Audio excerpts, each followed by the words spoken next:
Welcome to the Tech Egg. Don't get scrambled. Enjoy the video. In this video, I will explain how to replace a starter on a Dodge Dart.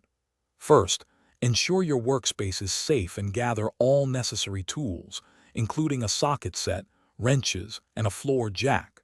Safety is paramount, so begin by disconnecting the negative terminal of your car's battery. Then, carefully lift the front of your vehicle using a jack and secure it firmly on jack stands.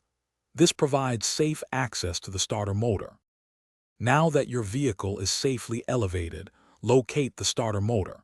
It's typically found on the passenger side, mounted to the transmission bell housing. Before proceeding, double-check that the battery is disconnected. Next, carefully disconnect the main power cable and the smaller solenoid wire from the starter. Finally, use the appropriate socket to remove the 2 or 3 mounting bolts that secure the starter to the engine block. With the old starter removed, it's time to install the new one.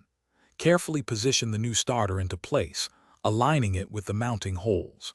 Hand tighten the 2 or 3 mounting bolts first, then use your wrench to secure them firmly.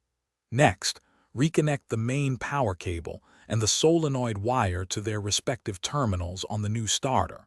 Double-check that all connections are tight and secure to prevent any electrical issues. You're almost done. Carefully lower your Dodge Dart back to the ground and remove the jack stands. Reconnect the negative terminal of your car battery, ensuring it's tight. Now, it's time for the moment of truth. Try starting your engine. If everything was installed correctly, your car should crank over and start without hesitation. Remember to check the description for a link to these fantastic leak-proof meal prep containers and other great deals. Congratulations on a successful starter replacement. Thanks for watching. Consider subscribing if I helped unscramble your problems.